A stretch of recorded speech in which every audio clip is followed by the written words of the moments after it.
Sorry, I'm a little breathless here.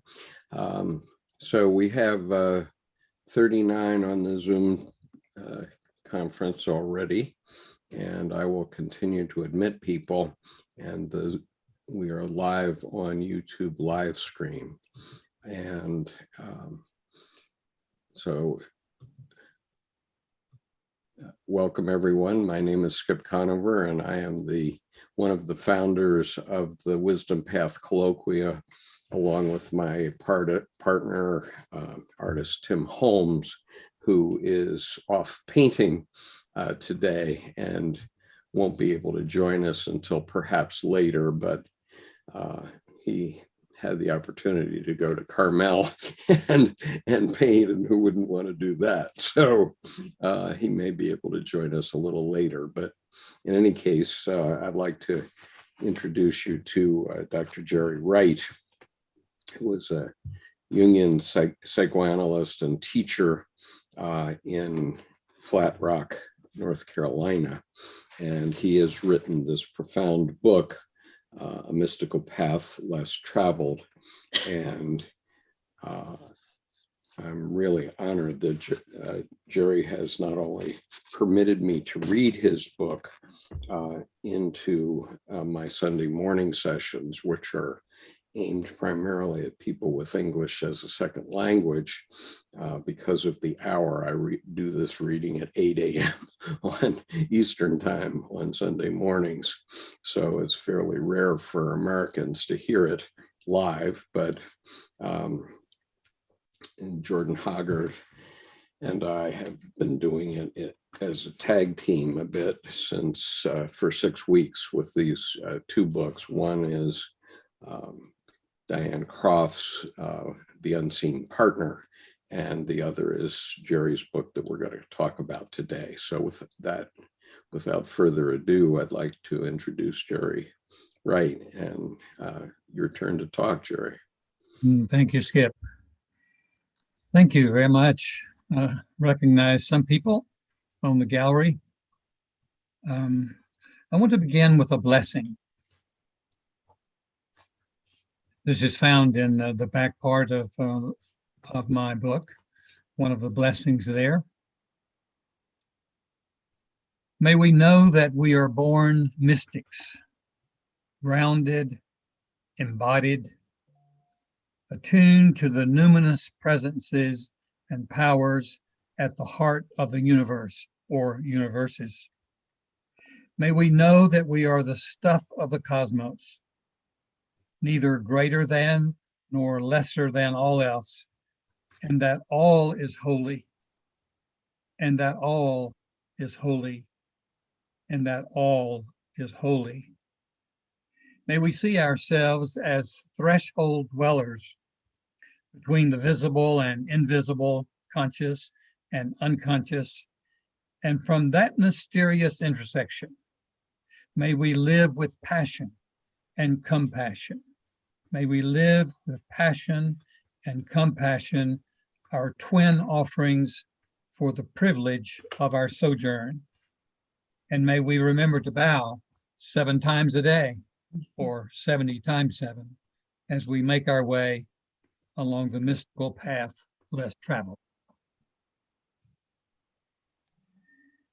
So Skip, thank you very much for the invitation to be a part of your Wisdom Path Colloquia. You and I have had some conversations already. I look forward to plenty more. I must say that this feels even more weird than I had feared. It's just really strange. Do you ever get over it, that feeling, Skip? Like you're watching a movie or something, but you're not in it? I think I'm probably over it at this point, but Jerry, if you want to, are you looking at the gallery view right now? Let's see what I'm looking at. I'm looking at speaker view.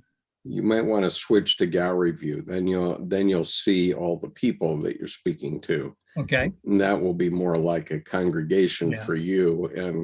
And the replay will show you in speaker view because it's my computer that controls the replay. Okay. And so the recording will come from my computer. Okay. And so you can be comfortable by having the group one Sure. gallery view. Yeah, that's good. That is better. Still weird, but better. I want to thank you for not only the invitation, but what you're doing to spread information about Jung's analytical psychology. It's amazing what you've done in terms of your numbers of videos and interviews and subjects, especially for someone who is still new to the format.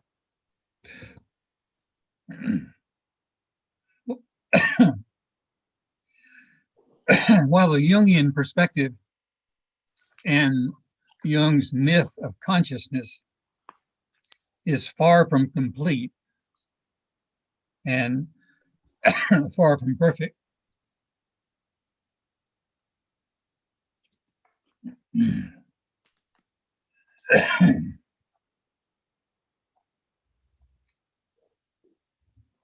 take my breath away, Skip.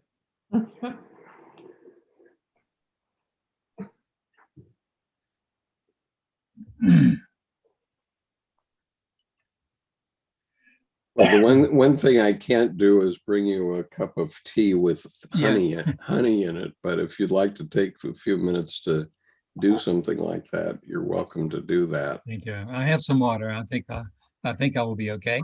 Okay.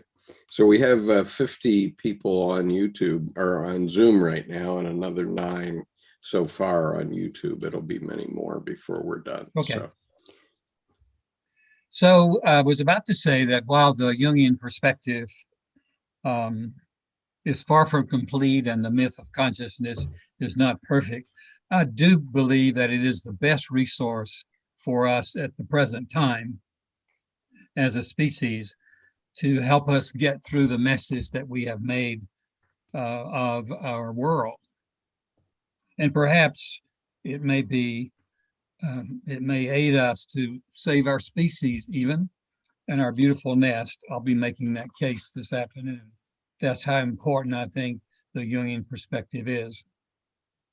So I'll continue with a few additional introductory remarks, since my work and my books are likely new for many, if not most of you.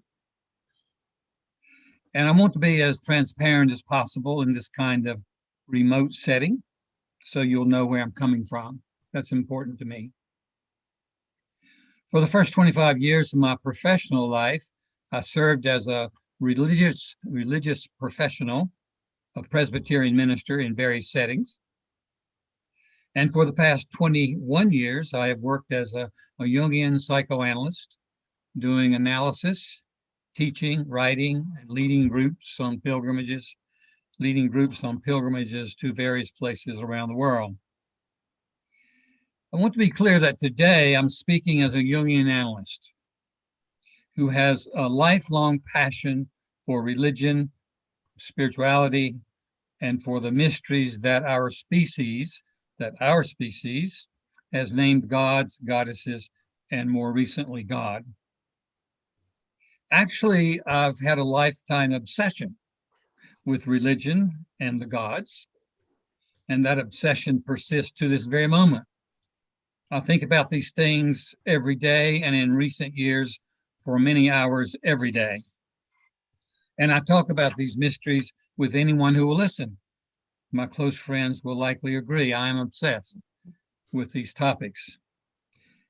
Now, in good Jungian fashion, I refer to this obsession as my creative illness, and I have tried all kinds of cures. I've tried years of therapy and analysis with Freudians and Jungians and family therapists. I've engaged in various forms of meditation from different religious traditions. And like you, I have read countless books and attended dozens of seminars and retreats and conferences and now webinars. I've given innumerable lectures, having written numerous articles and a couple of books, and still this obsession with the divine mysteries and religions persists. The gods and goddesses have stalked me like the proverbial hounds of heaven, and try as I might, I have not been able to throw those metaphorical holy canines off my tracks. Now, you may have your version of this creative illness. Actually, I hope you do. And that is one reason that you are here today. Let's hope we never get cured, so to speak. Again, I want to be clear, I'm speaking from the perspective of analytical psychology. That distinction will be important as we move along this afternoon. I am doing psychology, not theology. But more accurately, I begin with depth psychology and move into theology and religion and all other arenas, much like Carl Jung used to do. He did it quite better than I. But here's the difference in theology and analytical psychology as I know it. It's the difference that makes all the difference in what I am proposing today. And what I'm proposing may be a little hard to digest for some people. We'll see. For centuries, theistic and particularly monotheistic theologians, that is, Jewish, Christian, and Islamic theologians, leaders, and teachers, have sought to understand the mind of God, with God being imaged as an a priori, before the beginning, a priori supernatural being residing outside the world in a metaphysical domain, who intervenes into the world he created, who selects a favorite religious tribe to be his chosen tribe, reveals to their leaders and founders sacred truths applicable to all time and all people. Now, this is the image of the God whose mind monotheistic theologians and clergy continue to try to understand and discern. And it is that image of God that occupies the psyches of the Western populace, at least, consciously and more severely unconsciously. Now, depth psychologists, on the other hand, particularly Jungians, have sought to understand the human mind and imagination through which all deities and devils, all religions, all dogmas, all creeds have been birthed, and through which all future products called religious are being created. For the psychologically minded, everything we know about the mysteries of the universe, including those mysteries we have attached sacred significance and names, has come through the human body, mind, and imagination. In her long 13.8 billion year unfolding, nature herself has chosen the human psyche to be the birthing canal and the midwife for all knowledge, including knowledge about the mysteries we deem divine. Now, some will argue with that, pointing to perhaps some kind of natural revelation, but even natural revelation requires a human psyche to receive it and to articulate it and to name it. All of our deities and devils, religions and dogma have been created through the human psyche and imagination from numinous experiences that we did not create. I'll say that about 5 times today, so let me say it the second time now. All of our deities and devils, religions and dogma have been created through the human psyche and imagination from numinous experiences that we did not create and do not create. Now, this psychological perspective obviously runs counter to the traditional theological perspective that God created us in his image. I will be making the case that it is really the other way around, which provides a way out of the religious prisons and the God prisons of our making that have held our species captive for 6,000 years. That prolonged theological captivity could well be our undoing as a species, as well as inflicting critical wounds on our Earth home. Now, you will hear my passion and my urgency as I speak. And I want to continue with 2 poems from my book. I call them trail markers in keeping with A Mystical Path Less Traveled. And these two poems will provide further introduction to me, to where I'm coming from today. And poems are important vehicles because I like to say that they make use of round words that hold multiple meanings. And they are able to convey meanings that I won't intend, but that you'll hear, that will be drawn up in you, and that which is drawn up in you will be the most important thing. So the first poem is entitled simply God with a small g. There is no God. I'll pause. There is no God except the experience of God. So says Sufi wisdom. Wisdom sorely needed in a time when the old deities in the top rung of a three-tiered universe have either died or retired, leaving heaven-hungry humans clinging to dogmatic life rafts, barely afloat in a turbulent institutional sea. I want to remind you, I spent 25 years in the church in terms of leadership. So that description of the institutional church comes from my experience and not just from the outside position. What sounds like bad news portends good news for those who no longer reside in that collapsed universe, and for those who can no longer abide a supernatural being who has a favorite tribe and only one son guarding the salvation gate, creating an illusory shortage of divine water, requiring fences and secret creedal codes, generating competition and division and terror, and more weapons to protect one's God and stories deemed sacred. Here's my mantra.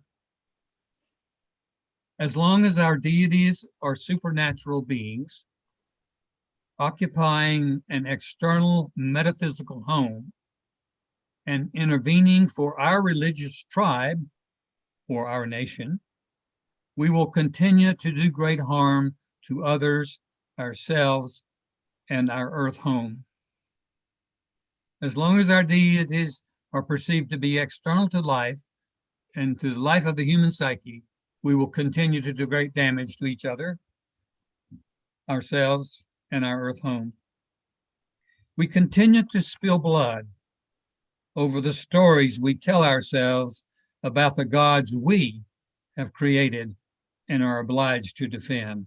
We continue to spill blood over the stories we tell ourselves about the gods we have created and are obliged to defend, excusing our cycles of violence and terror while praying God's will be done, or God bless America, or Allah Akbar, before lying down for fitful sleep.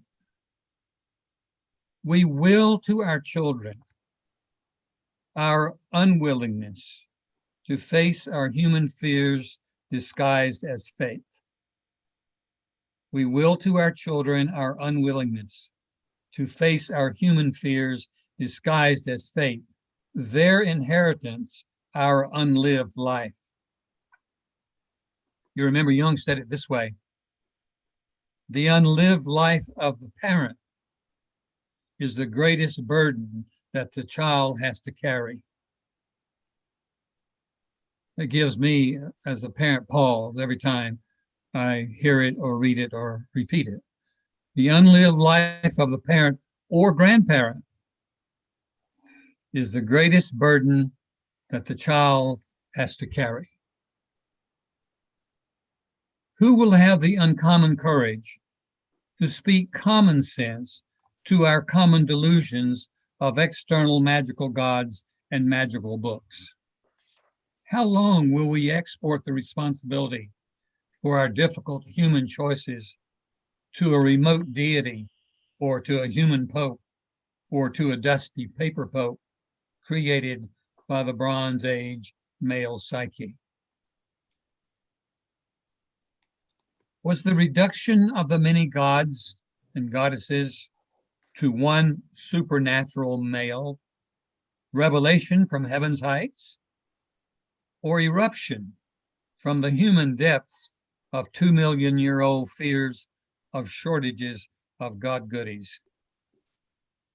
When will we accept that all of our gods and goddesses are necessary symbols or metaphors, the supernatural, theistic, all-male God of Abraham being no exception? How else can we explain so many gods over so many years for so many peoples? Meanwhile, we humans remain innately conflicted, needing God images to relate to the mysteries in which we find ourselves, yet preferring to possess the power behind and beneath the image. When management of the mysteries overrides trust of those mysteries, dogmatic religions are birthed along with overt and covert terror. When symbolic gods are abandoned to the trash heap of literalism, they become poisonous darts to the heart and religious Kool-Aid dispensed by self-appointed messiahs. Let us beware of any god that can be possessed or owned or marketed, regardless of how many TV screens are in the Sunday marketplace. When the experiences of God, remember, there are no gods but the experience of God. When the experiences of God are elevated as the mystical norm, as I'm proposing, the remote gods will be free to incarnate, not once as rumored, but everywhere and every when, every bush and person ablaze with dazzling, unquenchable light, the light of the world no longer hidden under a bushel, as the mystical teacher proposed. Enter depth psychology and the mystical path. The God experiences, the numinous experiences, the God experiences keep a coming, moment by numinous moment, for those who have keen eyes and discerning ears. They emerge not from theological heights, but from collective psychological depths, where godlike powers and presences actively plan their next excursion through the thin curtain, desiring, even demanding, their rightful place in the human heart and economy. Why have we kept our gods so remote for so long and made our religions so difficult and for so few? Would it not be more human and humane and divine to live as if we are the gods we have created and the devils we have shunned? Or is that asking too much of our religious pathology and our adolescence as a species?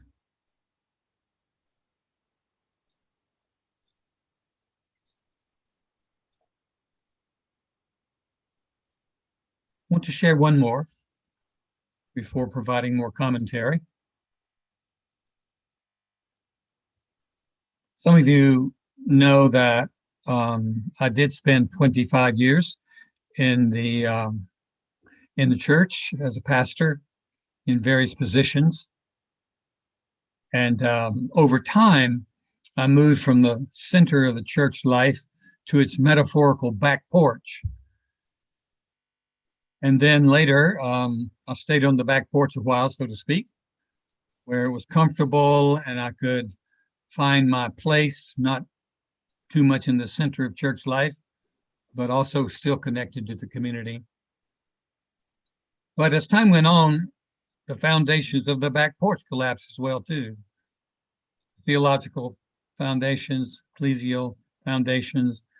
And so that collapsed and sent me off into having a life of a wandering pilgrim, you might say. The reference to that is in the first stanza of this poem entitled I Know. Having taken leave of the back porch of the church and my ancestral religious tribe to scout out their possible futures and my uncertain one, my scouting report is dire, reminiscent of the old one. That's a reference to Numbers 13, where Moses sends out 12 spies to scout out the land of Canaan. Then they come back with a bad report, scary report. My scouting report is dire, reminiscent of the old one. There is a new land just over the horizon, though not the one promised. Giants, nevertheless. Ancient psychic fears and prejudices, hidden beneath wishful God talk, ignored for centuries. We must stare them down, eye to eye, the flesh-eating monsters standing in the path ahead for our sacred species and our holy humus. Scouting reports to the faithful evoke challenging questions about faith. Well, do you still believe in God? Have you lost your faith? That's the most common question I get, especially when I have the opportunity to speak to people who are still connected to a faith community. Well, do you still believe in God? Have you lost your faith? Carefully consulting my deep down knowing, birthed from rock solid conviction, revised by divine doubts, my response echoes Jung, facing the same question near his end. I do not need to believe, I know. What did he know, that mystic in psychological garb? He spent 20 volumes in the Red Book and other volumes telling us what he knew from his experience. What did he know, that mystic in psychological garb? What do I know? What do you know? I know that I am, though I do not know where I was, nor where or how I will be after. Of course, no one else knows that either. I know that I am, though I do not know where I was before, nor where or how I will be after. I know that life is full of mysteries, those we have named gods and goddesses no less so. I know that soul is as real as brain, the invisible as real as visible, that I am apprehended by uncomprehended powers and presences who entangle me in the net of not knowing. I know that I'm being sought, though I do not see my pursuers, nor clearly their intent. Diane Croft, in her presentation last week, very beautiful and well done, said similar, her version of this. I know that I'm being sought, though I do not see my pursuers, nor clearly their intent. That I'm also the one seeking the seekers, a mutual game of hide and seek, forever playing out in the meadows of my mind.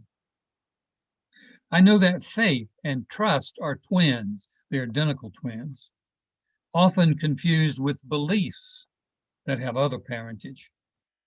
That beliefs breed mistrust of those who believe differently or not at all.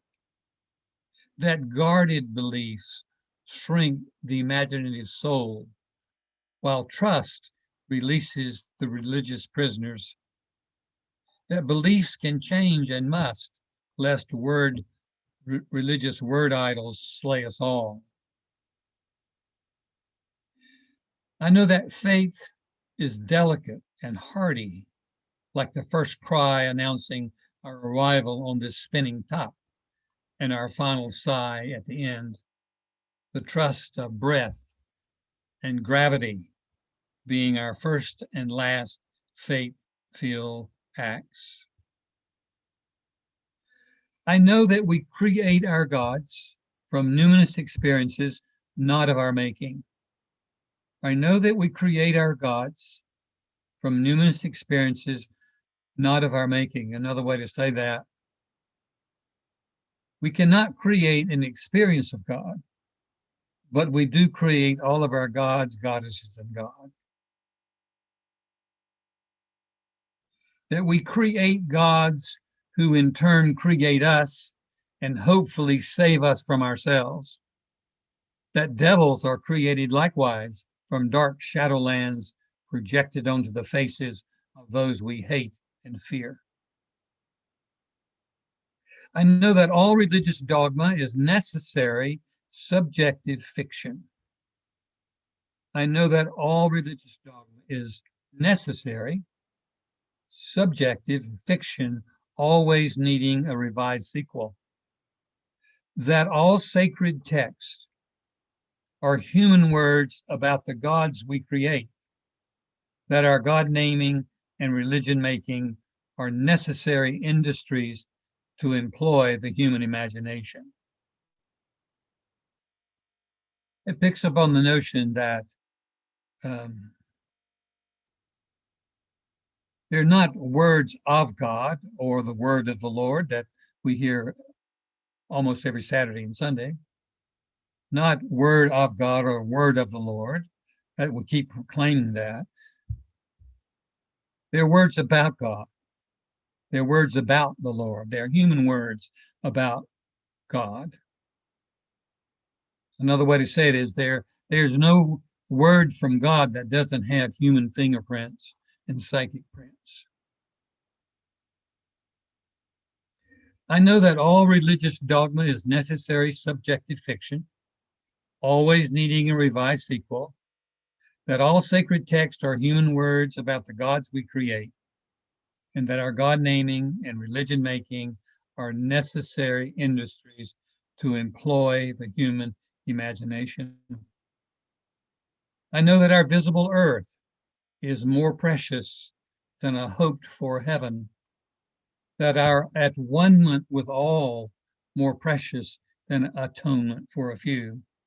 And if there is something like salvation, it will be for all or none. I know that I know very little in the larger scheme of things, and that I remain a final puzzle to myself and others, prompting the conclusion to this trust-filled litany.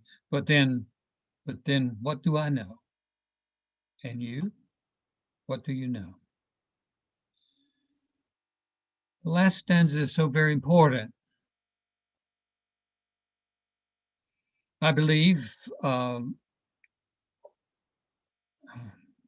of that which I've just stated. I could even say that everything I've said is from my experience absolutely true, but none of it is absolute. None of it is absolute.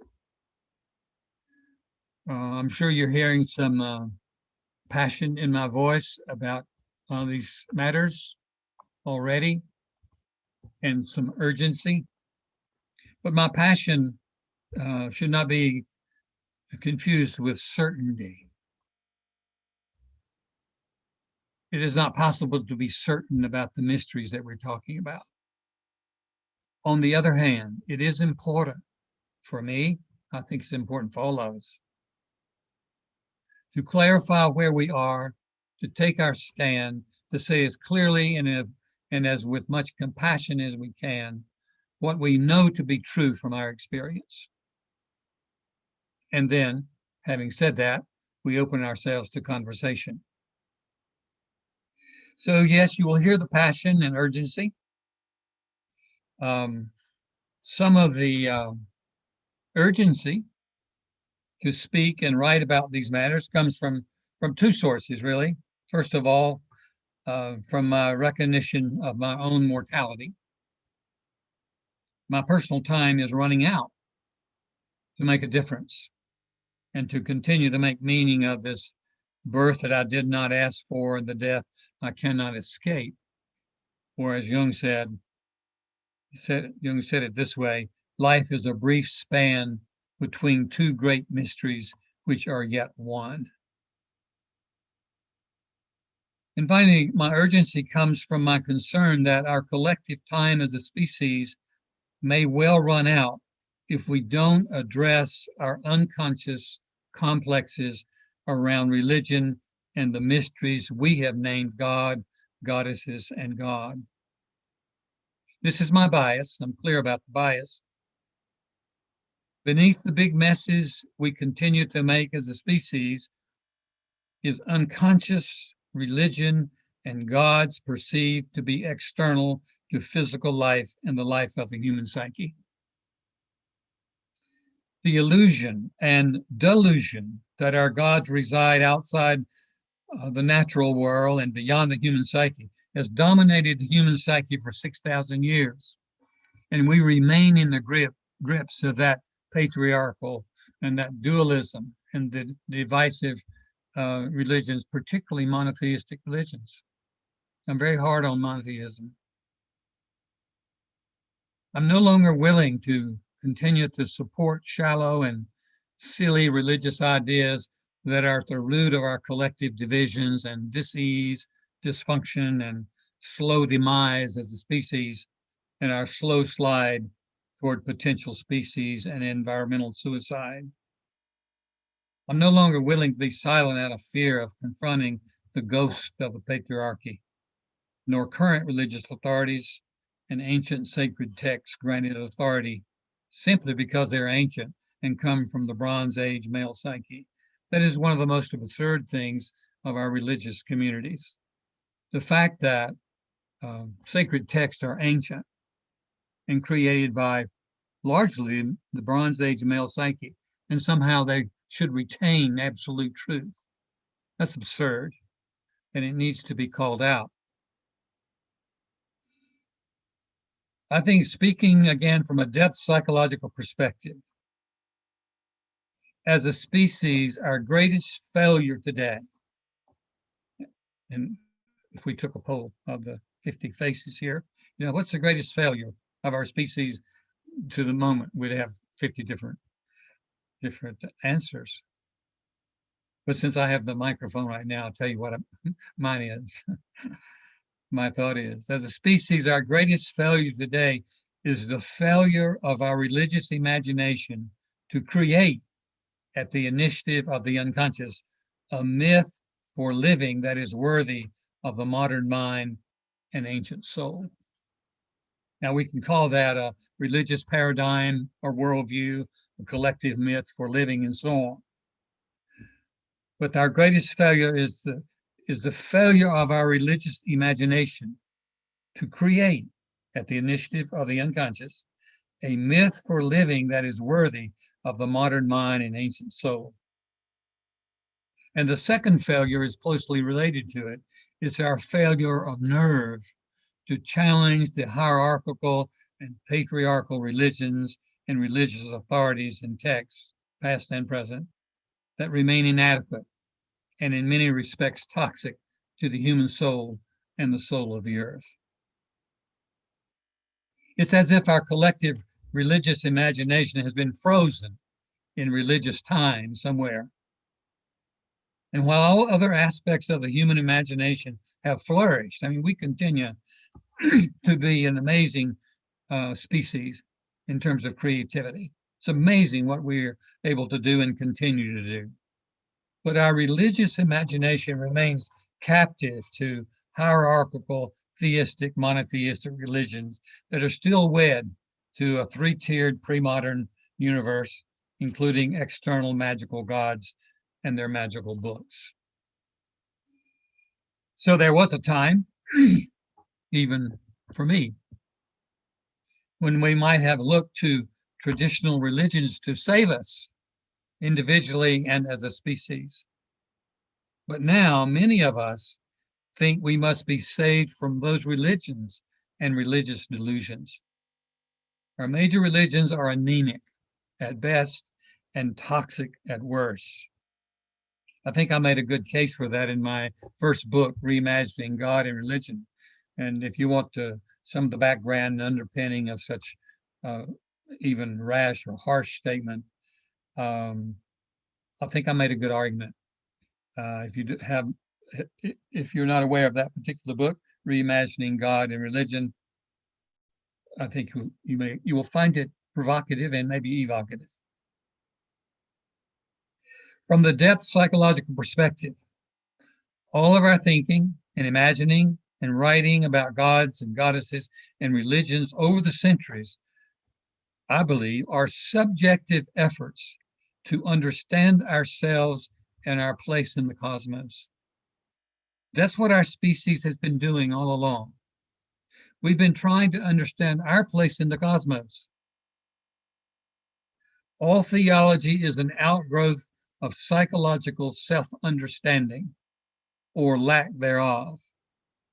And there's a lot thereof. There's a lot of lack thereof. All theology is an outgrowth of psychological self-understanding or lack thereof. The mysteries we have assigned to deities and devils mirror the mystery we are to ourselves as we experience the numinous natural world. I spent a lot of time in the previous book, chapter 5, I think it is, on projection and revelation. How did we come to create all of these gods and goddesses and God? How did that happen psychologically? Well, it's due to what we now know as psychological projection. We've known this well-kept secret for the last 100 years, but it's still not very well known about how the psychological projective processes work. Again, I won't take time to cover that ground right now, but again, it'd be worth time to dip down into the projection and revelation, how revelation happens. We have this idea that revelation is dropped down from heaven somewhere, from some external being. Not so.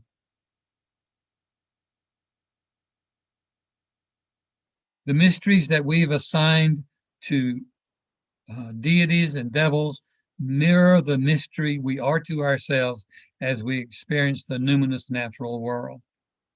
That world is also our flesh and blood. We're not separate from her.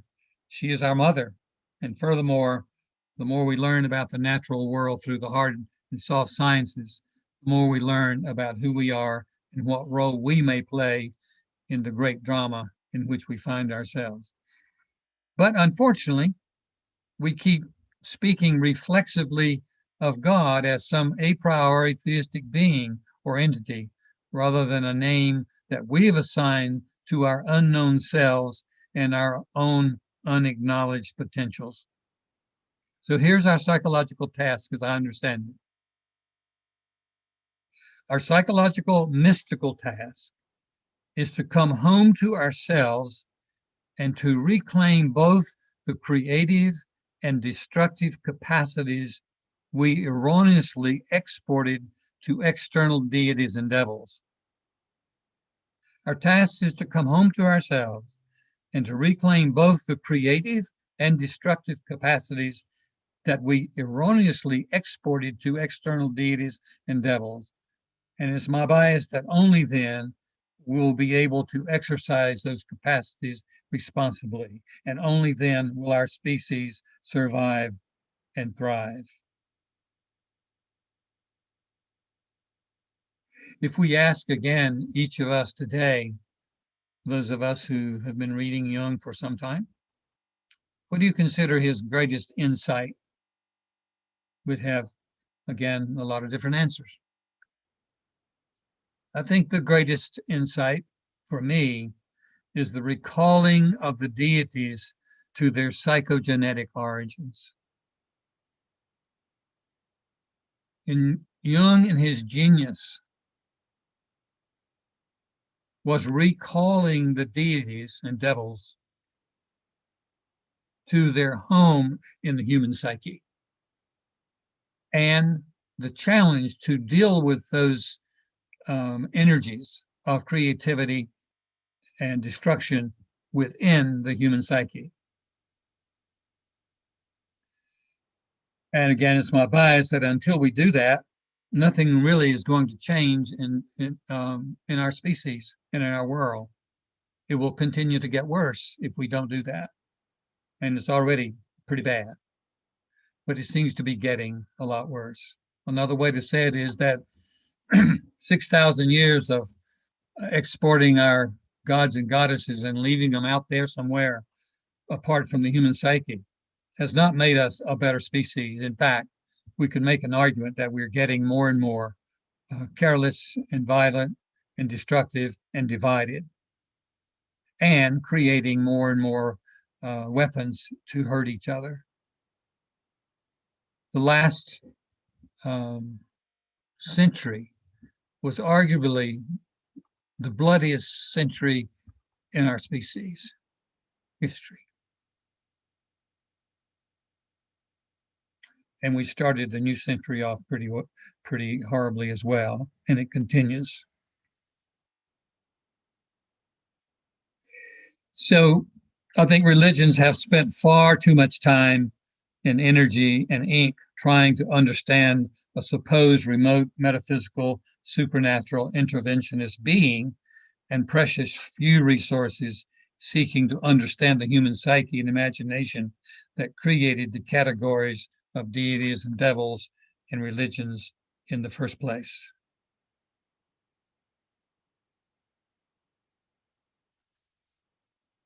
Near the end of his long career, exploring the human soul in great depths, and I think we could make the case that Jung descended more deeply and stayed longer in that dimension that we call the unconscious, and emerged to write more convincingly about that experience than anybody so far. Near the end of his long career exploring the human soul in great depth, Jung could still write, quote, "We need more psychology. We need more understanding of human nature, because the only real danger that exists is man himself. He is the real danger, and we are pitifully unaware of it. We know nothing of man, far too little. His psyche should be studied because we are the origin of all coming evil." And then we know his quote, "The whole world hangs by a thin thread, and that thread is the human psyche." We don't need more theology until we have more psychology and biology and science in order to help us frame a theology that's worthy of the modern mind and ancient soul. And I spent the first half of my life as a theologian. So what I'm saying is we've gotten things reversed. We teach people a lot about theology and God, but seldom do we teach them psychology. Psychology always comes first. We have psychological experiences, and then we name those experiences and we put them in different categories. Psyche is first. Psychology always comes first. That's not the way my own education happened, but I'm convinced that's the way it needs to happen. We need more study of the human psyche or soul. And so I share Carl Jung's chief concern that we no longer have a living myth that honors the invisible world and the necessity of our ongoing relationship with it. We have assigned the invisible half of reality to external deities and devils and angels, while we content our suffering selves with that which is visible and rational. And I think analytical psychology was birthed to help us recover our connection to and relationship with the invisible aspect of reality, and to deepen our relationships with the visible aspects. It provides both language and disciplines to honor life in its visible and invisible wholeness. And it's still quite new. It's pretty it's pretty instructive that analytical psychology has appeared in the most recent 1/4 second of cosmic time. So we're still new at it, but I do think there's hope that with expanded interest in analytical psychology, Jung and his interpreters and so on, there's hope that we can come to a different place. And so I see Jungian psychology and what I'm calling the mystical path as helping us live at that intersection between the visible and invisible worlds. Because I think we are most alive and vital when we live on that threshold between the visible and invisible, and we move back and forth as necessary. Each night, we receive glimpses of what is on the other side of the veil between the two. Every dream is a mystical experience. Every dream is a mystical experience. Every dream is a numinous experience. So, sometimes we think this word numinous, which I'll talk about a little bit in just a moment, we reserve it for big events and big, powerful events. But we have numinous experiences all the time if we have eyes to see and ears to hear. Numinosity is happening all the time. During the day, the visible manifests, the invisible manifest in the events and relationships that we experience. And analytical psychology teaches us how to pay attention. About 10 more minutes, and then we'll give us a chance to talk with each other. We actually do have a collective myth. We can't live without a myth, and I think we have one, although it is mostly unconscious, hidden, and unexamined. And this myth that we're living out of is left over from theistic and monotheistic religions. And here's the myth I think we're living out of: that there is something or someone outside of us that will save us, either now or later. And if we just keep consuming more and more, we'll be fine. That's the myth that we're operating out of, I think. It's this belief that something from the outside, something outside of us, will save us either now or later. And if we just keep consuming more and more, we will be fine. That's a dangerous myth to be living by. Here's a poem that speaks to that. It's called The Road to the City of More.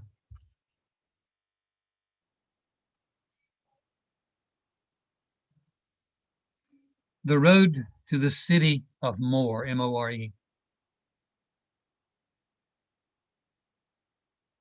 Consult any Western atlas or GPS, or simply ask Siri, for directions to the city of More, a superhighway with soul left languishing in 2 miles of ditches for every mile of asphalt.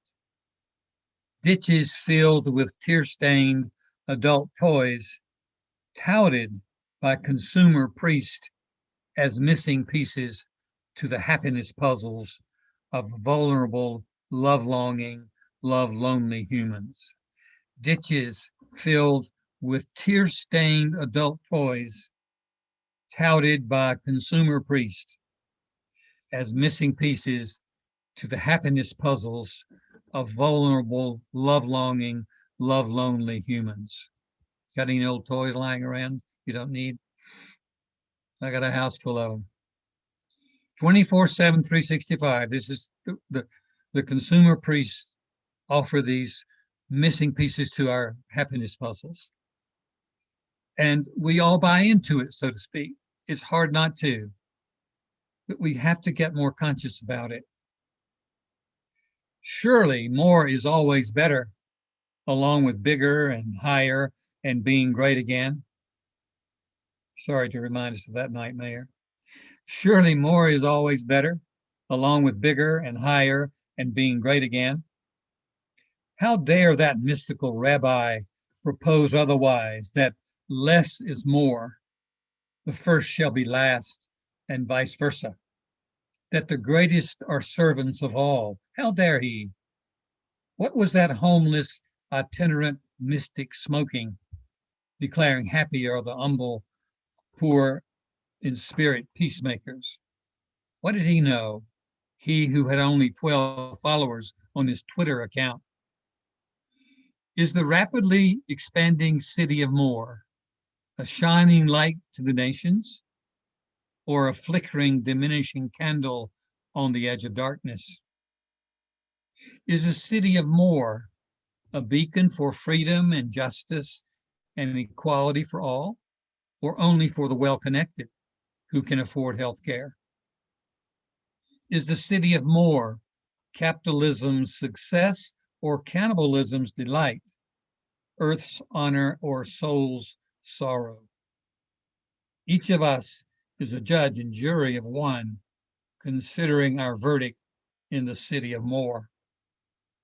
Now in the season of COVID-19, the highways to the city of More are less traveled, except for the virtual ones.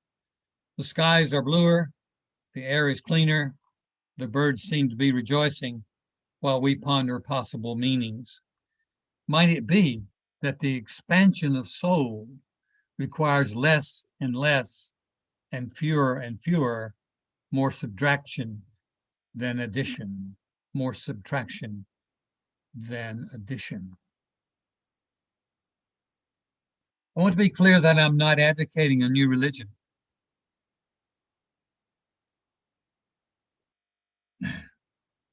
We do not need a new religion, nor a reformed or transformed version of current ones. The age of traditional religions, I think, has likely passed, and those that we still cling to will likely be relegated to the museums of our species' evolution. Institutional religions already seem to be on their way to the museums, as research indicates.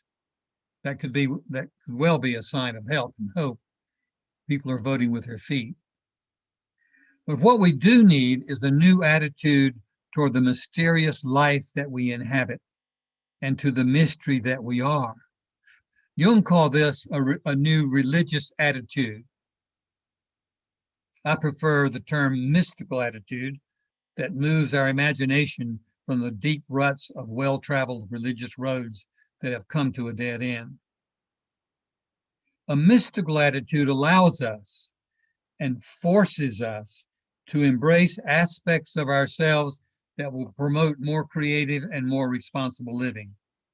For example, what if we could embrace the mystical perspective that each of us is a microcosm of what is wrong with the world, and each of us is a microcosm of what is right with the world? Such a perspective would eliminate the dualistic notions of original sin and original blessing. A brief comment about that. We know how devastating original sin, that whole notion, has been. And in more recent times, to counter that, we have proposed that no, we were not created in original sin, but original blessing. That's a great step forward. I think there's a next step, and the next step is that we are created with both creative and destructive powers because we're part of the natural world. What we have is one thing in addition. We have been given consciousness that can choose to manifest the creative side of our capacities and at least diminish the destructive side. Again, what if we related to all others, both human and more than human, with the mystical attitude, while I am not you, neither am I other than you. While I am not you, neither am I other than you. I'm indebted to James Finley for that phrase. I think if we could move around our world with that kind of attitude, while I'm not you, neither am I other than you, and to recognize that we're all in this thing together, interconnected and interrelated.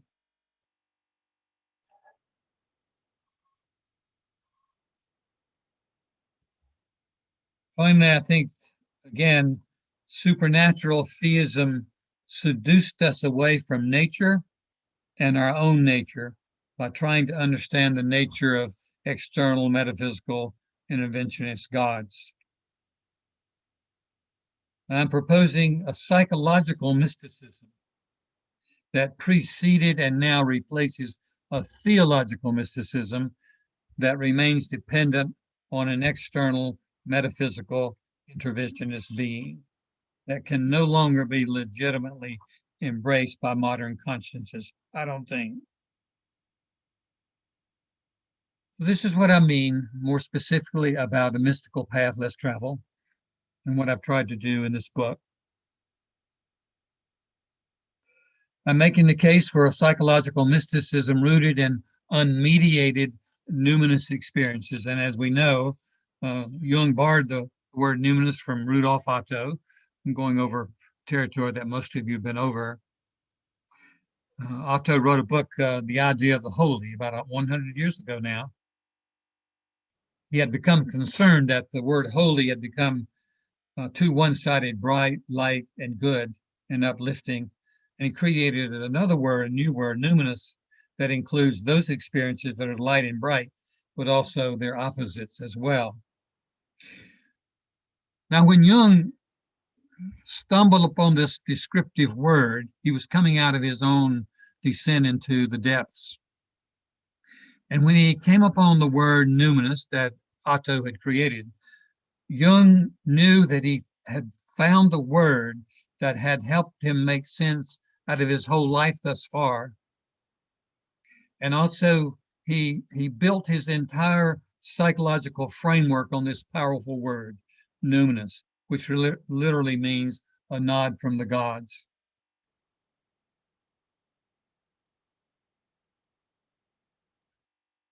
You're likely familiar with his quote to Mr. P.W. Martin in 1945, where he writes, quote, to Mr. Martin, "You are quite right.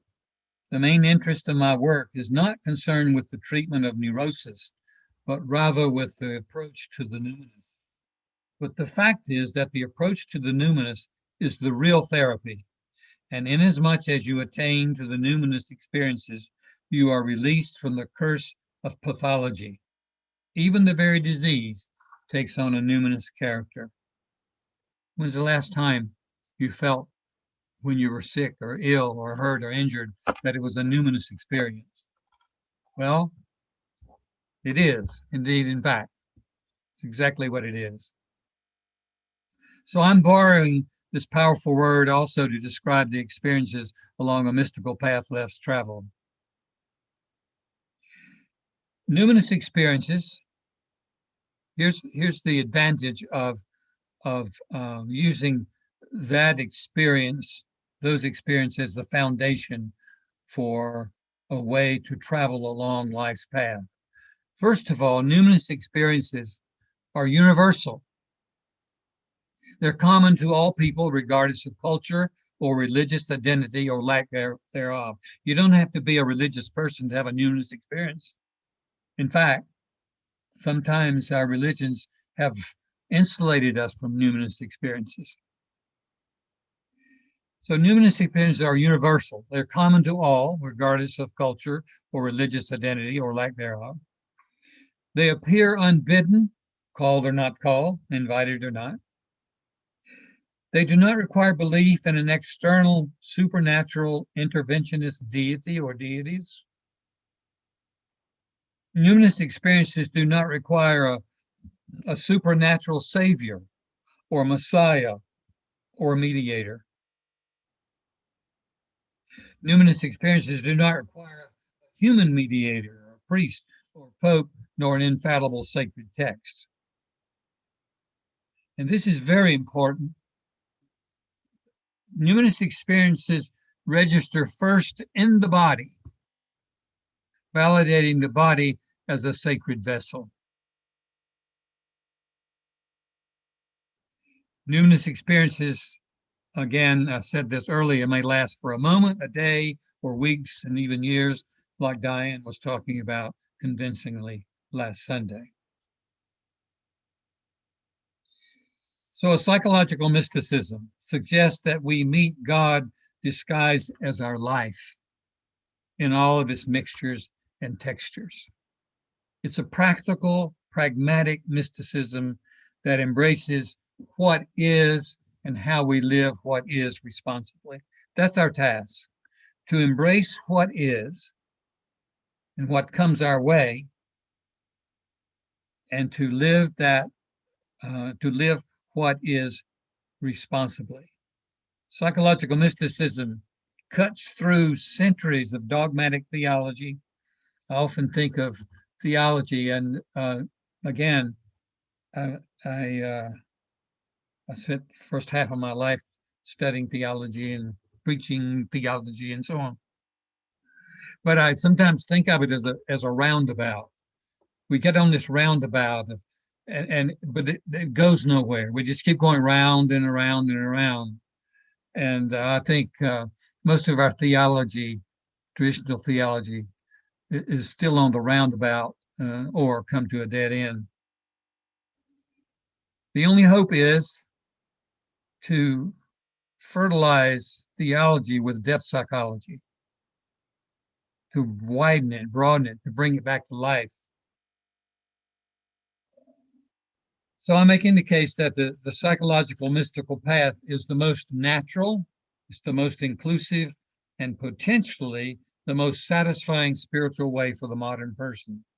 Again, does not require belief in supernatural theistic beings, requires no complicated religious dogma or adherence to a set of ancient beliefs that were authoritative for our ancestors, does not require the mediation of by another person or authority or institution. The primary invitation is to pay attention, to pay reverential attention to the mysteries that surround us and infuse us moment by moment. And finally, the psychological mysticism, as I'm imagining it, is a grounded, embodied mysticism in which body and earth are prized as conduits of divinity. The human body and the body of the earth are holy vessels rather than something filled with shame, our inheritance with monotheism, all three, and something used like a commodity or object, the earth. The monotheistic religions have never recovered from denigrating the human body and sexuality and subduing the earth, and they never can, because their core dualistic, divisive myth prohibits it. If you take that central piece of an external God, one and human beings superior to the earth and nature, the whole thing collapses. I think one has to let our monotheistic religions go, actually.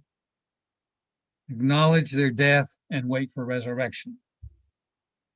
So in contrast to a grounded, embodied mysticism, here are 3 poems that attempt to redeem the Christian Holy Family, so to speak, from an irrelevant religious myth, Jesus, Mary, and Joseph. Now, before I read this as a kind of a benediction here, I must confess my love for Jesus and his teachings. It's going to sound strange. There's a long story behind that of falling in love with Jesus as a little boy, falling out of love with Jesus, and then slowly learning how to love the human Jesus and wise teacher that he was. And even more importantly, open myself to the possibility that the Christ image within me was the same image that graced his own life. We're talking about psychological projection. Those dynamics that govern human love and relationships are at the same time the dynamics that govern our relationship with our gods and spiritual heroes. If we have people who are coming from a Christian background, and we do, I hope that you fell in love with Jesus. And I hope you fell out of love with Jesus so that you could begin to love Jesus for who he was and what he taught. And to imagine that that which graced his life in terms of Christ image graces yours as well. And your call is to incarnate that. If your background is Jewish, I hope you fell in love with Moses and the prophets. I hope you fell out of love with them so that you could slowly learn to love what they were about in terms of their teachings on justice and peace and so on. And so that you could also continue to learn what they mirror to you of your own soul and the possibility of your own incarnation. If your background is Islam, I hope you fell in love with Muhammad.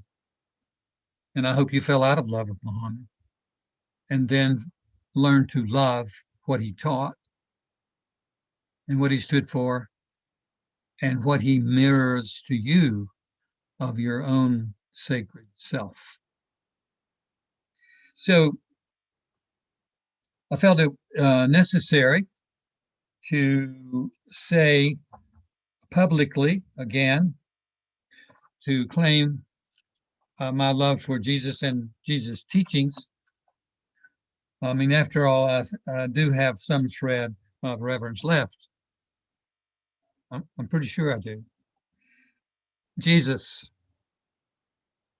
down to earth, embodied mystical teacher, nature's son, friend, and voice, employing divinity-laden soil and seed, flowers and birds, spit, salt, and tears as props for the long-running human drama played out on nature's stage, inviting suspended belief.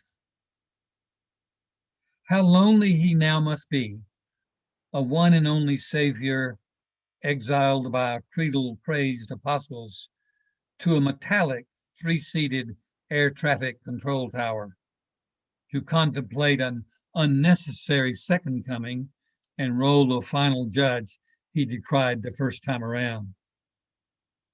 How sad he must now be, his elevation to sanitized divine status, far from humans and humans he held dear, as if his body and ours not sacred enough, nor his parents' sexual intimacy sufficiently holy for birthing, requiring spiritualization to cover ancient shame.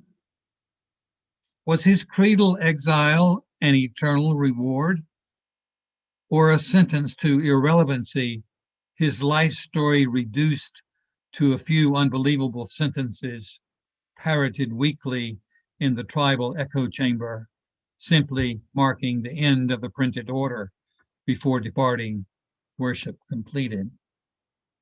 Perhaps those apostles, like us, were addressing their own unconscious hopes and fears and longings for a far-off reality already in their midst, awaiting incarnation, our own lived creedal do-over, saving Jesus from his long exile.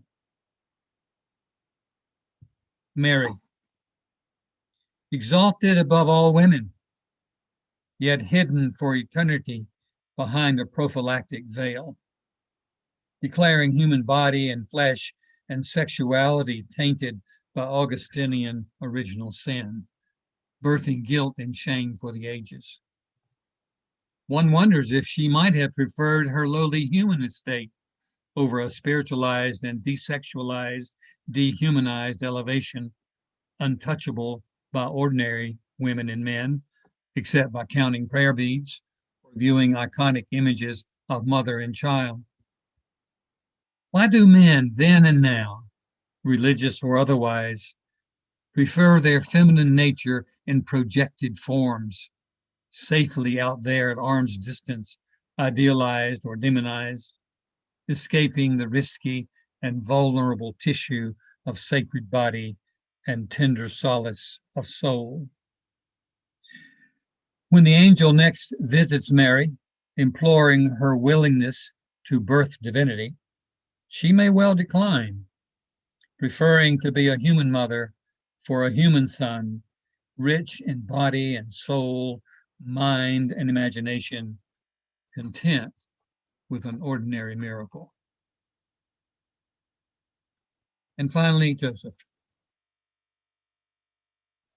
Poor Father Joseph, almost written out of the script, not privy to Mary's angelic contract, left pondering his earthly role and the sufficiency of his seed, while Mary pondered her heavenly impregnation, both wondering, why me? He was there at the birthing, saving his infant son, thanks to the appearance of a dream, only to disappear from the family narrative, replaced by a heavenly father whose business his precocious son needed to be about with the temple priest. Was he proud of his son's holy business with the invisible world? Or did Joseph desire him in the family trade, building visible things? Or was he simply satisfied that he helped to build his son's character? History remains uneven. Mother Mary granted headlines and art and songs and sainthood, and Joseph a little more than a footnote to the greatest story ever told about the boy he fathered. Upon hearing their mythologized biographies, touting virginity and divine intercourse, their reproductive prime now long past, Joseph looked at Mary lovingly, while a slow, sheepish, knowing grin covered his wise, wrinkled countenance. Well, maybe that prompted some conversation, some questions, some comments. I'm ready to entertain some conversation now, if you are ready. Woo! Thank you very much, Jerry. That was what I've been looking for the last 34 years. Whoa. And I'm so glad you did it. I'm going to save my comment for the end, but I do have one hand raised, and if you wish to comment or ask a question of Jerry, now is your time, because he is live on YouTube and Zoom. And so my friend, retired psychiatrist Joss Sanglang, is the first with her hand up. And so Joss, go ahead. Thank you, Jerry. That was awesome. And Well, thank you. I agree. You know, this path, the mystical path less traveled, and a little twist to that is like the old Buddhist saying, do not follow the footsteps of the wise, rather seek what they have sought. Mm. And that we are all sacred, divine beings. And in that definition that Jung provides, mysticism is the unexplained science of God. I think we have to eliminate, or now is the time to substitute that word that's emotionally negatively labeled God into the science of the heart, or the religion of the heart, religion of love. And I think it's more soft, gentle, and warmly inviting to all. And since we all are sacred beings, then therefore we are all mystics. And to be a mystic in the definition again that Jung gives is one who has direct experience of God. And we all have had direct experience of God. I believe that the trouble and function of religion in this age is really to awaken the heart and not to try to analyze it or confront it and enforce people to believe it. It's from, like Mahatma Gandhi would say, be the change you would like to be in this world. So it will have to come from the individual. So I totally agree that, we need more love and awareness.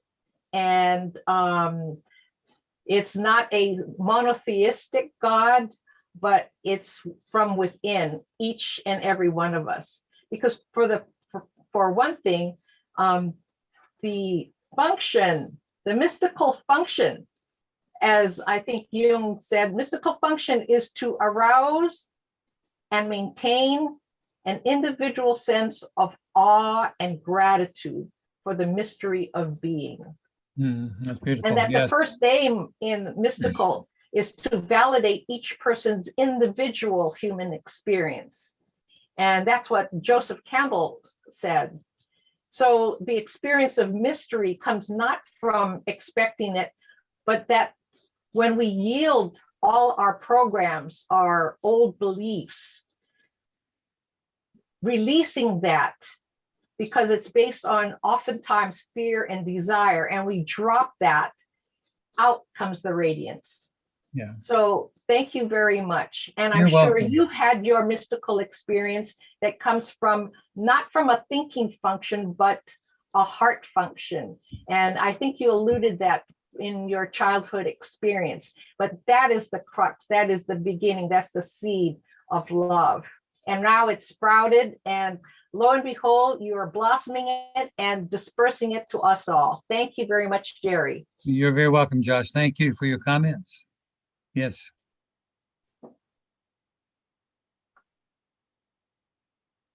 Okay, next up is Miles Flagg. Oh, thank you very much, Jerry. You might have remembered me from last week's session, and I said that it was my daughter educating me about the state of the oceans, and that we need to, get serious about the way we are interacting with this Mother Earth. And obviously, this is very much on your mind. And so I started to think, well, where do we begin? And I came across Albert Einstein in 1946 in the New York Times urging for atomic education, because unless mankind changes his or her way of thinking, we are on a path to destruction. And so, okay, there's Albert Einstein, somebody I think I should listen to. And then, well, what is this new way of thinking that he's calling for? And I'm in Alberta, and I'm in a land in the north, and I'll just flip my camera around for everybody. That pretty well verifies the statement. And you talked about numinosity, just occurring all the time, right? So April 12th last year coincides with my birthday. It was also Easter Sunday. Tragically, it was also the death of Skip's dear friend, Dr. Thomas Arst. You mentioned that last week, yes. Right. And he, Dr. Arst was going to come to this colloquia to talk to us about his great knowledge of Jungian psychology, as well as Wolfgang Pauli. And I'm drawn to Wolfgang Pauli because of his interest, his great mathematical genius, and being a physicist, came to the United States in 1940. Sure, he must have been involved in the Manhattan Project. So why do I say that? Well, then I come across a production by Jan and Murray Stein called Polly's The Piano Lesson. And I've been through that numerous times, and I keep thinking, this is written for me. Mm-hmm.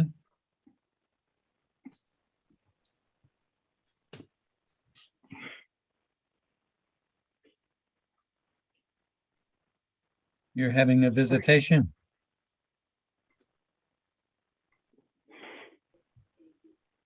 So anyway, as you're talking about the numinous, I picked up this document it's from our Alberta Energy Regulator. And in Wolfgang Pauli's The Piano Lesson, there's a moment where he's back in Vienna, but he's speaking out a window.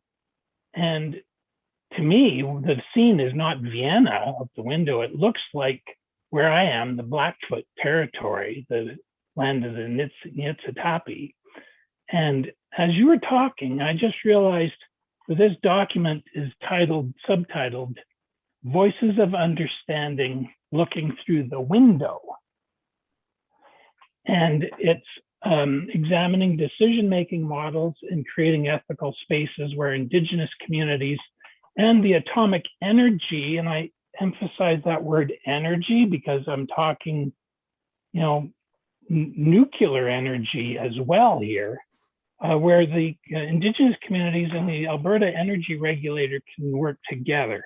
So I will stop with one last thing. I just got onto this circumambulation back in 2015.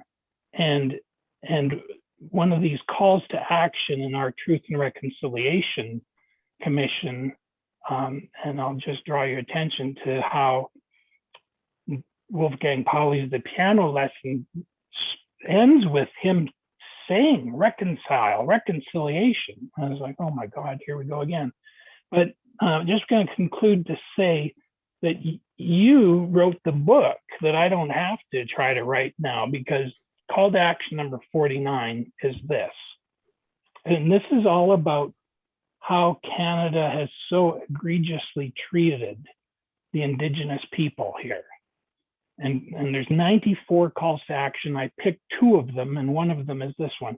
We call upon all religious denominations and faith groups who have not already done so to repudiate concepts used to justify European sovereignty over Indigenous lands and peoples, such as the doctrine of discovery and terra nullius. Yeah. So thank you.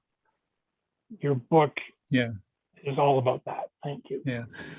Yeah. Matthew Fox writes eloquently about that doctrine of discovery, the papal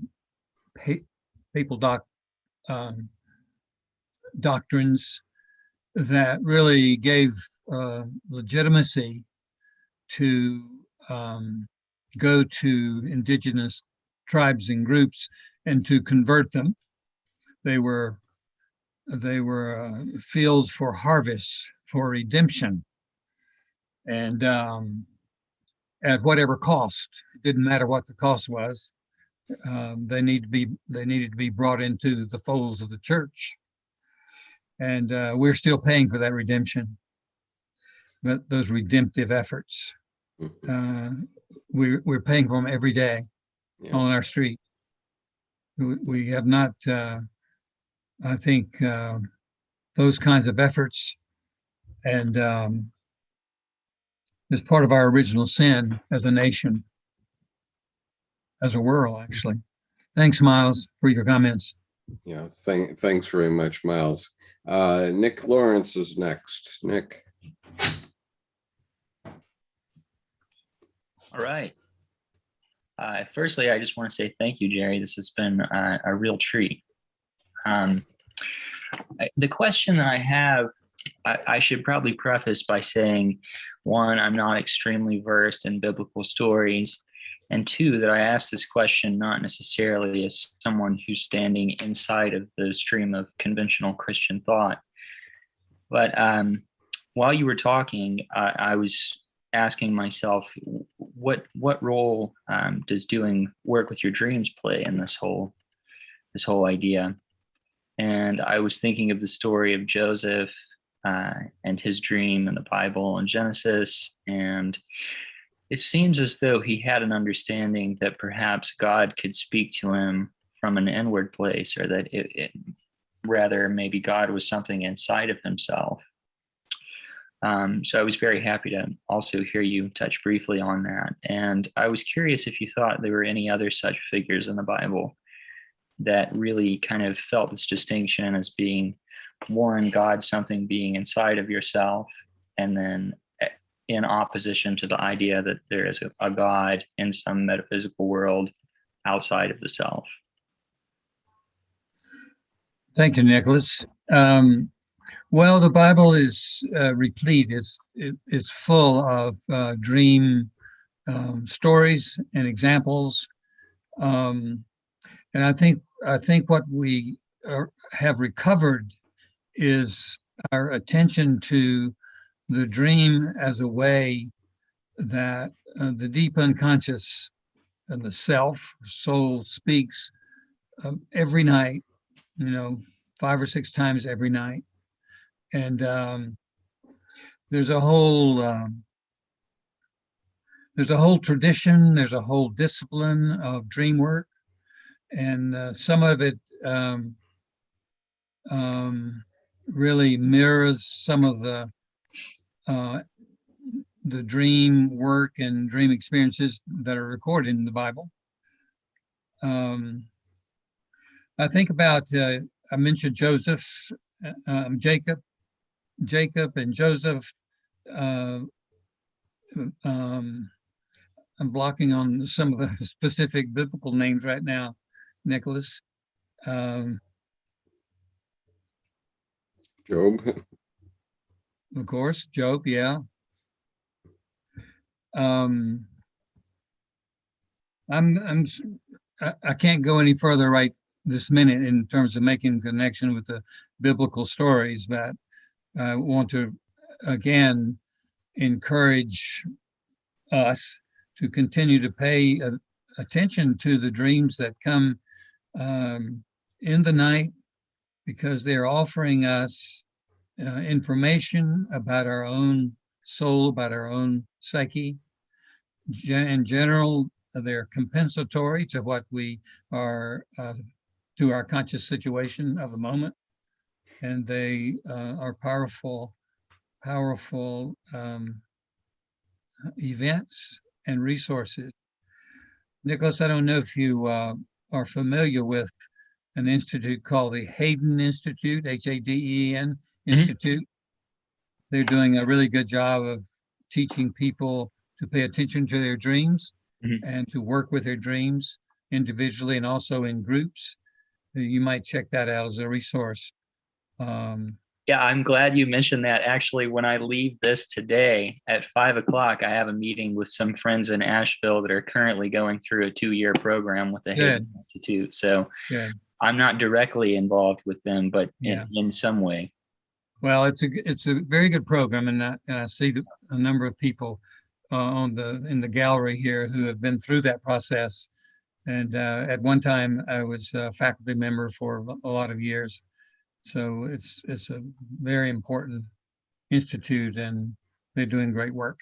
Wonderful. Yeah, on the recommendation of them, I'm reading Jeremy Taylor's book, The Wisdom of Your Dreams, as well, which has been phenomenal. But thank you very much. It's a pleasure to meet you, and thank you for taking the time to answer the question. Thank you, Nicholas. Yes. Thanks, Nick. Next question is from Jewel Stafford. So, Jewel, you're next.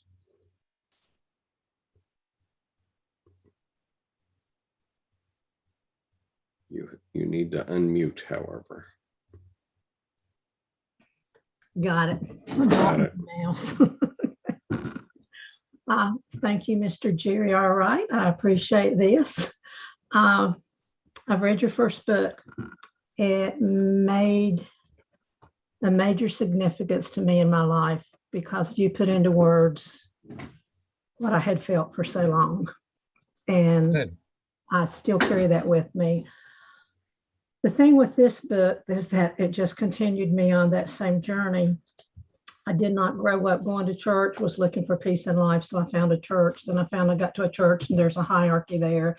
And of course, within that hierarchy, if you believe this, you're accepted. If you don't believe it, then you're thrown out, and then the religion are killing each other. So I love what you're saying today is to find what's within us from the beauty that I saw of Jesus's teachings. And that to me spoke to me greatly. As a layperson, I found Skip online by trying to get more educated through a college professor who then took me on the journey that I'm on that brought me here today with this. So as a layperson, without the background that you have, I am seeking more opportunities to be in the presence of people that are like you and those that are on this YouTube and this video. Can you tell me of other places that I can do that? And Hayden Institute, I am familiar with that. I have actually taken some dream classes that did help me understand that psyche of mine. So what is your next goal to take it to the common man? Jill, I don't know. I know there are a lot of online resources. Skip is much more familiar with what's online these days than I. And I do know that the Hayden Institute, as we've already mentioned, is a good resource. Not only are they doing work with dreams, but they are also doing a work in spiritual direction. There's a group called the Guild for Spiritual Guidance. Is that right, Carolyn? Yeah, the Guild for Spiritual Guidance that you might check out online, Jewel. Thank you. And other resources, people, if you just want to name them, some that you have found helpful, that would be helpful right now. Anybody? Where have you found community and resources and community people on the path?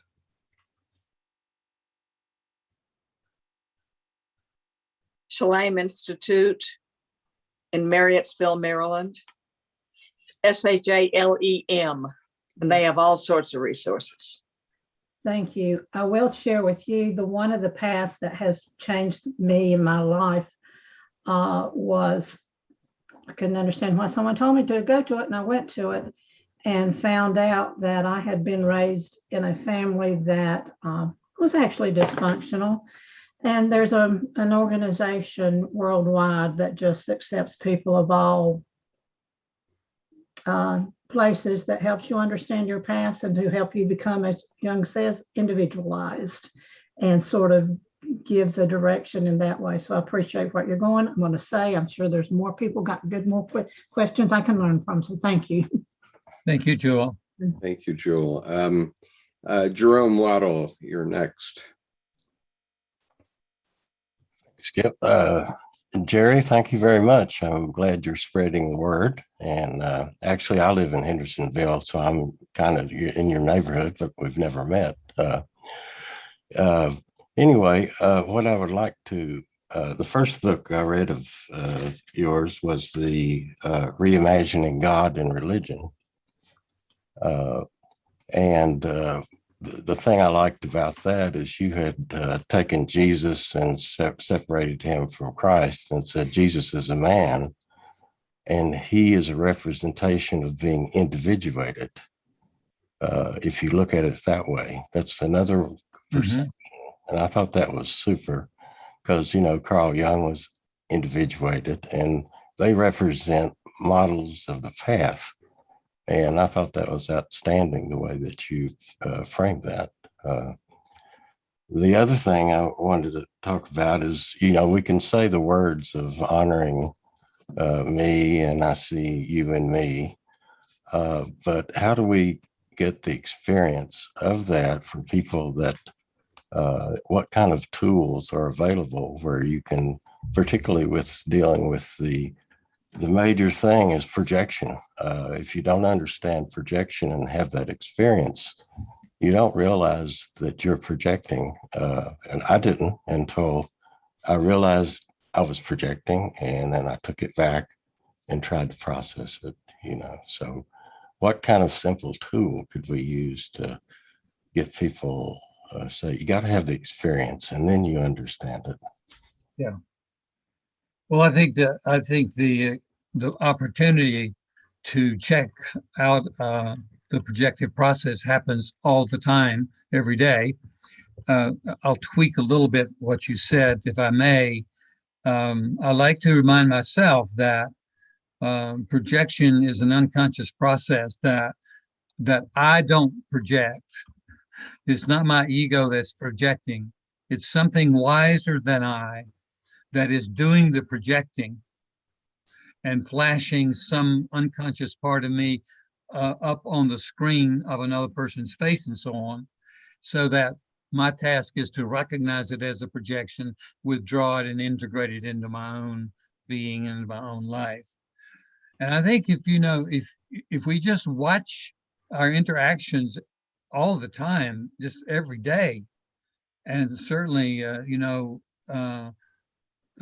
the news and politics is a laboratory in that process that's going on, the projective processes, the scapegoating and so on.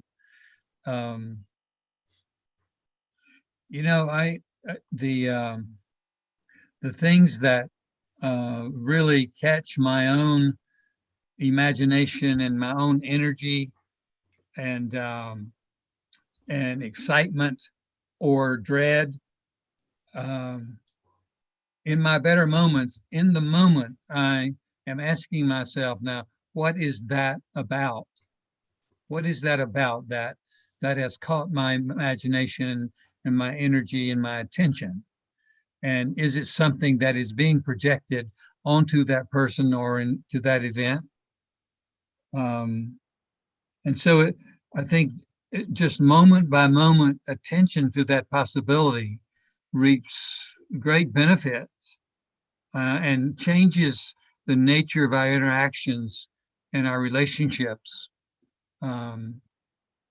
It's amazing. It's an amazing process to watch.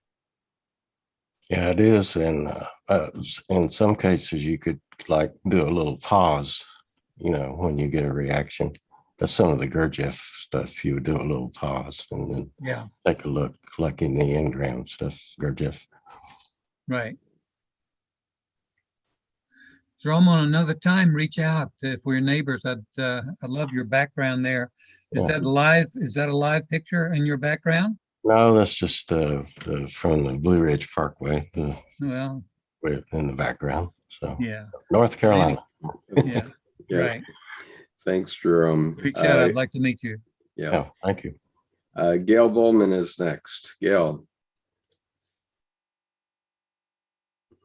I just wanted to thank you, Jerry, for your emphasis on our need to remain in the experiential. And I wanted to speak from that experience that I'm having right now, which is to be so much gratitude present for the courage you have had to have brought this forward. And I hear the power of that soul psyche speaking with such eloquence and in such an integrated way in what you have offered us. So thank you, because I know what that journey must be about, to have come forward so powerfully. And I feel that you're naming an evolutionary process that each one of us is part of. And so I have immense gratitude for your work. Thank you. Well, thank you for expressing that way. Yes. Thank you, Gail. Next is Jordan Hoggard. Jordan, go ahead. Dr. Wright, thank you. Heartfelt thanks so much for today. I consider the inner life, numinous and thonic experiences to be that fire that requires no wood. But today you gave me multiple fuel tanks to feed that fire. So thank you so much for the depth and resonance of your work that speaks to me of veils removed and that natural order of who we are, the inner divinity. So thank you so much for your celebration of and expression in such a clear and poetic way, all the value that your life up to this point has given you the ability to with gratitude, share with us today. Thank you. Thank you, Jordan. I've been listening to you for the last few weeks, and I appreciate your perspective on things that in recent weeks with Diane and other guests. Thank you.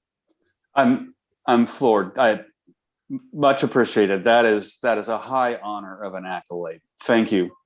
Thank you, Jordan. Gilda Cow is next.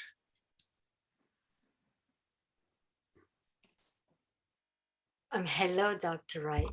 Hi, We're Gilda. so excited that you actually mentioned the earth itself at the same level as human being, because common sense, when we look out, it's so missing in the modern world that the wonder of nature just never ceases to amaze me. Yet no one looked where they're stepping on or what was in front of them. It was all human. I became just rather like an overload of human. What about all the beauty and the life that surrounds us, which is who we are also. And that's a mirror, as a platform, and there's so much there to learn, so much awe. And we deeply appreciate that you mentioned the earth as being, and nature itself being just as grand as the special privilege that humanity has for having consciousness of itself. But nature has something it's just like God. Yes. We we forget that we are an extension of nature. We are nature naturing. It's not that we are above nature, or we are nature. And one way to think about it too is that we are nature's voice. We are to give voice to nature's needs, and rather than just be consumers of nature. You're the only ones that are alive on the planet. Yeah. Thank you, Gilda. I will come to Diane in just a minute, but I want to emphasize to everyone that's here, and there are quite a number, that I'd like to honor our 2-hour commitment to Jerry. If he's willing to go over, that's a different question. But if anybody has a point, you can find the hand raise application at the bottom of your screen. It will open up a menu for you, and there you will see this place to raise your hand. And so if there's anyone else that has a comment for Dr. Wright, I'd love for you to put your hand up now, since we're going long. So so Diane, you're next. Diane Chemin. You need to unmute.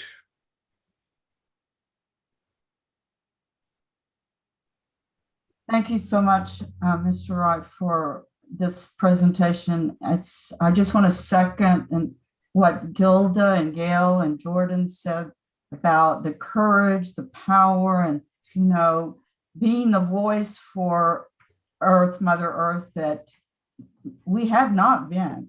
And it's so good to hear it coming from a person like you. And and also how, with what clarity you express Jung's ideas that you have to dig so deep and read and reread and search so hard. With what clarity you expressed that. It was beautiful. Thank you. Thank you. Thank you, Diane. Yeah. So my one comment that I want to make at this time, besides inviting you again, Jerry, to come perhaps in 3 months' time and talk about reimagining God and religion, but giving us a chance to digest what we've heard today. But I want to emphasize that your talk and your books are the most concise statement of something I've been looking for out of Jungian psychology for decades, literally decades. And we have a question on the YouTube channel about where to start with Jung. And the place that Dr. Jung intended for people to start who are laymen, those of us who are laymen, is Man and His Symbols. And I would urge everyone to try to find a used copy of the hardbound version of Man and His Symbols, because it has the color prints in it and it's much easier to understand. But there's one paragraph here that I think you have fulfilled and continue to fulfill, and hopefully my YouTube channel is a manifestation of that also, and that is on page 101 of the hardbound version under a title called Healing the Split. And on the facing page, on page 100, there's an image of New York City, and underneath it, an image of Hiroshima having been destroyed. And there's just one paragraph here that is apropos to what you have done and what I hope I am doing, and I hope many others will do. And so I'll just read it.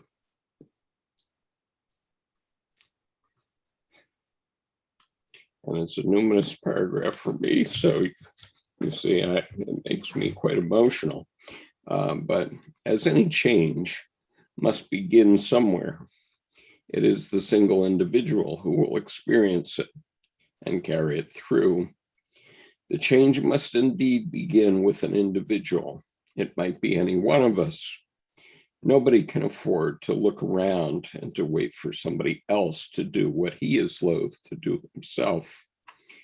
But since nobody seems to know what to do, it might be worthwhile for each of us to ask himself whether by chance he or his unconscious may know something that will help us. Certainly, the conscious mind seems unable to do anything useful in this respect. Man today is painfully aware of the fact that neither his great religions nor his various philosophies seem to provide him with those powerful animating ideas that would give him the security he needs in the face of the present condition of the world. And thank you for your talk today. You're welcome, Skip. Thank you for the opportunity. Yeah, we do have one other question, and it comes from our friend from Iceland, so I think we should give him a chance. And by the way, our participation has been up to more than 70 during the course of today, including those that are on YouTube actively. And we have had participation from South America, North America, Europe, and Africa in this live stream. And so I know Gunnar is from Iceland, but I think he's in Denmark. So Gunnar, please go ahead. Hi everybody. And I really enjoyed your speech, Jerry. Can you hear me? Yes. Yes. Yes. It's my understanding that you're also very well traveled and very familiar with other kind of religions and teaching. Yes. I also come from a very religious background where my grandma was a Mormon and I went to a private Adventist school, and I was baptized in a Lutheran school or a Lutheran religion. Uh-huh. And I was also taught Norse mythology at Yes. school. And I'm wondering about, because I see so much commonality in all those religions, this kind of common archetypal motif. Yeah, that exactly. Yeah, you see in all kinds of religions. indeed. Yeah. Like we see Osiris in Egypt, where they used to celebrate in April, where they would drink the wines symbolizing the blood of Osiris, and drink food also Yes. as a symbolism very similar to Christianity. Mm-hmm. And I also see very similarities with Norse mythology Right. regarding to Christianity and also Buddhism. Right. How do you make sense of all this? Is that the question? How do I make sense of all that? Yeah, or well, let me tell you, my first response when you began talking was that this is what put Jung onto this idea that there's something called a collective unconscious, because those familiar symbols and motifs continue to appear in all kinds of stories and religions around the world. And so he began noting that, paying attention to the motifs, and then created this metaphor called the collective unconscious. I think the collective unconscious can be imagined that there's a great reservoir of history, really, cosmologically, biologically, psychologically, culturally, and so on. And it's kind of like a great reservoir that accumulates, and each person has access to that great reservoir. And that idea alone is just amazing, because it means that you talk about an internet. It's our original internet, that we are connected and have access to all of that, all of the motifs and symbols and images. And again, that caught Jung's imagination, and he spent the rest of his life articulating that. Yeah. So what, last question to you, Gunnar, what are you doing? What do you do? What is your livelihood there in Iceland? I'm currently in Denmark, but Denmark, excuse me. Uh-huh. Yeah, but currently we are pretty much isolated. So I tend to use something like this to connect with people. Yeah. And currently my family is not very religious, and Iceland is probably one of the highest countries with the highest amount of atheists. But I don't really see it maybe as a positive thing, because it has become very materialistic. Okay. So there's very little unity with the people there over. And so I wonder what could be the unifying factor, instead of focusing on our differences, maybe our commonality. Right. Yeah. And yeah, I think what you're pointing forward is maybe a way forward for us to understand our psyche and yes, maybe, yeah. Yeah, there's one more comment here, Jerry, on the YouTube chat, which is from Robert Beaton, who says, I want to ask Jerry to talk more about stepping off the back porch of the church. How was it to take those steps? Maybe conversion for another time. thanks for all today. I think we should leave that issue for your next appearance. And it's documented pretty well in the. Of course, I'm trying to sell books, but the first book, that story, I cover that pretty well. He might find that of interest. Yeah. So I'd love to have you back after we've had a chance to integrate everything that we've heard today. Okay, yeah. Well, I thank you very much. And Tim did arrive, but and was invited to wrap this up, but he hasn't responded to me. So I suspect he's on his cell phone, and therefore it would be awkward for him. Yeah. And so I just want to thank you very much, and thank all of our participants today for participating. We currently have still 41 people on the Zoom call and 25 on YouTube. So that's a very credible showing. Well, thanks again, Skip, and thank everybody for joining in. Yes, thank you. Thank you all. Yes. Appreciate it. Peace. And I'm going to